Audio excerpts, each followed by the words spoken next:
three takeaways from Atlanta United's 3-2 win over CF Montreal and the season opener here at Mercedes-Benz Stadium. Guys, we've made it. Season opener 2025, Super Season 9, and it got off to, well, not, it wasn't a perfect match. I mean, Latte Lath did score a brace. We'll talk about that, but a little bit shaky on the defensive side, but Atlanta United getting the win, regardless, 3-2, start off the season with a win. So, takeaway number one is talk about Latte Lath's brace. Two really good goals, especially the first one, a set piece. We talked about that during the preseason, and Saba's quarter kick is headed into the net by Latte Lath. He had the second goal in the second half to Atlanta back up. Of course, they could see it again, but he put them ahead at least briefly. Um, and he almost had a hat trick, but about as good as a performance that you could hope for Latte Lath. Yeah, I mean, I think overall, you get exactly what you wanted out of a $22 million player, right? He comes in, first of all, he has wheels, I think, faster than anybody was expecting. Like, we knew this guy was fast. Yeah. But I think it was about the 25th minute when he got into a foot race with somebody, and that somebody got left. And it's fun to see. And but that was his big selling point, right? But then it's also his finishing. That second goal that he had was it's one of those that you have to score, right? You have to score that, but it's so easy to flub a potential chance like that. And so for him to put it away and then, almost have that third one in your opener here at this place, this is, that's a dream start for him. So it's just super exciting. And, he's the reason that they won today. Of course, Edwin being the game winner, but Latte Lath put in a shift. So good for him. Yeah, I mean, I'll echo basically the. Yeah, I'll just echo what Tyler said. Like he showed us what Atlanta United paid for him. Basically, he showed quality. He's obviously his pace, but more than that, he showed that he's versatile. He can get into the air. He can leap. He's not the tallest guy, but he still won that header for that first goal. And then he has instinct inside the box. He has what in Spanish we call like a smell or olfato de gol, a smell of goal. Like he knows where to be. He knows where to be to put away chances that last season, like those balls would have just rolled straight on through to the other side of the box. So it's good to see that he's there to clean that stuff up. He knows where the ball's going to be, and he knows where he has to be to score. So it's interesting to me that he kind of got when we were in the press conference. He mentioned that this is actually tougher than the championship. I thought that was very interesting, and that he didn't expect that. But regardless, race is a good game for any striker if we're being real. And so I can't wait to see what else he has to bring this season. And if he can keep that up, then he's definitely in contention for a Golden Boot. For sure. Mateusz Klich, when I asked him about Latte Lath's performance, said they could have scored 3 or 4 more. It, like I said, came within inches of a hat trick. So could have dreamt up a better debut for Latte Lath, and ultimately comes in the win. Takeaway number 2, Miguel Miro. We got to talk about him, right? Is credited with an assist on the evening for Atlanta United and his return to Mercedes-Benz Stadium as an Atlanta United player since 2018 MLS Cup. We talked about that. Talked about it during the pre-match show. First time he's gotten to wear a kit with the star that he helped Atlanta United win. Of course, credited with assist, a lot of great moments. Felt like he could have had maybe 1 or 2 more assists throughout the night, but for a lot of this evening, it looked like Miguel on the roll with goal, didn't it? Yeah, I mean, I think overall, you got out of it's really the whole attack. I think you got what you wanted out of your attack. But Miggy, I mean, this was a special moment. Anybody that was here for this got to see something really, really cool tonight. I mean, of course, everybody was wanting that goal from him. And when that goal does happen here, it's going to blow the roof off. Yeah.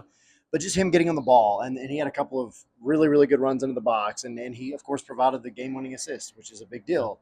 But, he continues to repeat how happy he is to be here. And I think Atlanta fans are so blessed to be able to have a guy that the city loves, and he genuinely loves them back. Like, he is so happy to be here with his family now.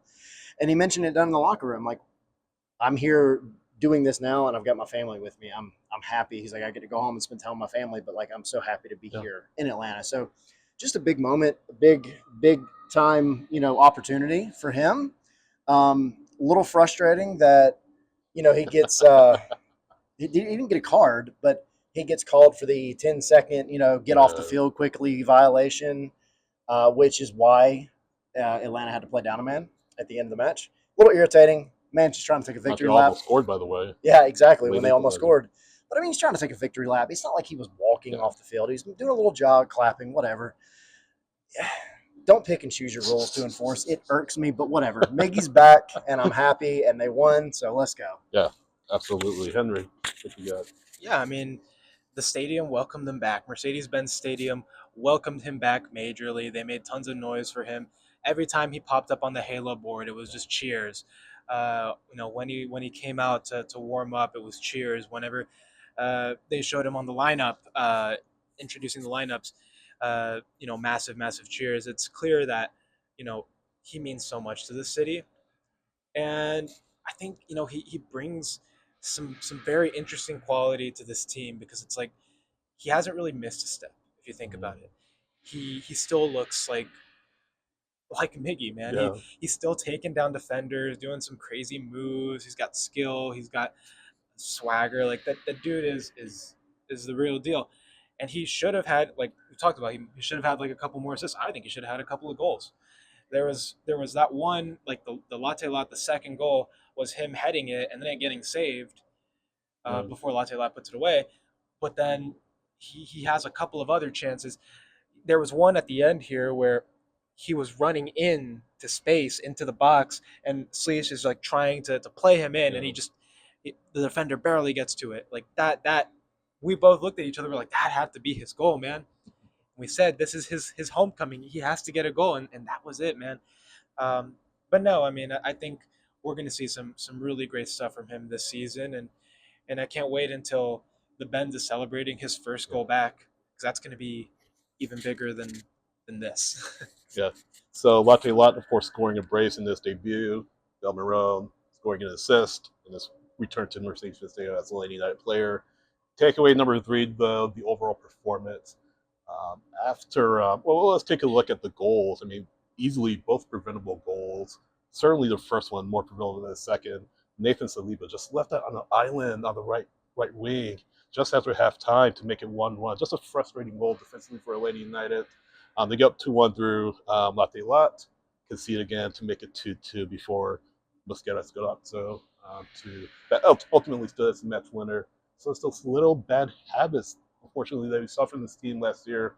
The difference was, and Dylas said it in his post-match press conference, the resilience of this team to come back not only once but twice after having conceded the equalizer and ultimately getting the 3 points. So not a perfect night, as I said up off the top. Certainly a lot to work on for Atlanta United. Yeah, and I think that's the biggest thing is, there's lots of positives come out tonight. And at the end of the day, 3 points is what you need, right? 3 points is the most important thing. Doesn't always matter how you get it. And performances like tonight, though, with the defense specifically, this is the kind of stuff that you want to get out of your system. And I think the biggest difference now is you have a coach who, well, we asked him in the press conference, and I asked him how did you feel about the way that the game was managed after Edwin Mosquera scored that goal? Because I think everybody was kind of on pins and needles, like, please blow the whistle. 10 minutes of stoppage is ridiculous. But they have to manage games like that. You have to be able to squeak out games. And but no, I mean, I think ultimately he's a coach that's going to fix what went wrong. He's going to be the guy that's going to look at this tape, and they're going to go and they're going to sit down and say, no, don't do that again. Like, it was very obvious mistakes. It's not like, you just got outplayed. You just made some dumb boneheaded mistakes. And I think Ronnie Dow is the guy that's going to fix that kind of stuff. So, and he said it in the press conference. He said, the first half was good soccer. The second half was bad soccer. Yeah, exactly. And he mentioned, it's great that we have, like you said, that resilience. You have players, you have attackers that can essentially pull you out of not a hole, but you don't want to come out of this with a draw. That would have felt like a loss. Exactly. So for all intents and purposes, Latte Lath, Edwin Mosquera pulled you out of a hole, and that's what you need out of your attacking guys. Yeah, Henry. Yeah, I mean, we talked about the attacking production. We've talked about how this team has a lot of top end attacking talent, and really that's what helped them out today. Uh, the defense, I think we knew that that wasn't really going to change much from last season. And I mean, to be fair, you have three of your four starters out due to injury. Derek Williams, of course, coming in the second half, but for the most part, it makes sense. They started off pretty well, and really, I think as the game went on, and those legs start to get a bit tired, that's where you saw kind of the rhythm go down, and then Montreal had more chances to attack space because these guys are the legs are heavy, and you start to see some of that trouble pop up, especially like I saw with like Matt Edwards. He was doing a good job of trying to move the play forward, but at the same time, like there would be turnovers and you just wouldn't be able to get back in time, and that opened up spaces that left the team exposed. Um, and man, the back post crosses, like we gotta figure that out, man, because both goals really were back post crosses, Yeah. and it's like set pieces are still the bane of this team's existence. After I don't even know how much time that They did score off of. They Yeah, did they score did off score of on You're one. already on a step in the right direction. Exactly. Now you Yeah. just have to figure out how to defend them a little bit better. But yeah, I mean, if the defense is going to be leaky, you at least you have these players in the attack that can make that up for you. Uh, Man, you're going to need some more of that. Come, Charlotte, come Miami, come some of these teams that might have offenses that either will rival yours or be even a little bit better. So we'll see. But yeah, that is something that has to be addressed. Is just the overall defending.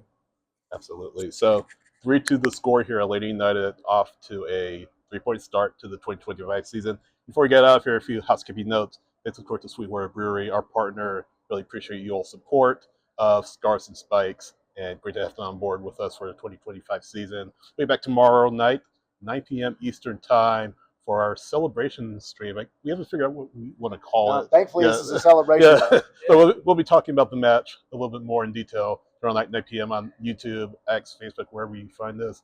As always, like, subscribe, share our content, helps us out a lot. So we'd like to grow Scarves and Spikes. Subscribe on Patreon, go to scarvesandspikes.com, all that good stuff leading up to next week against Charlotte FC, a derby at the Vault, Bank of America Stadium. Sydney, Henry, Tyler, thanks for watching. We'll see you next time.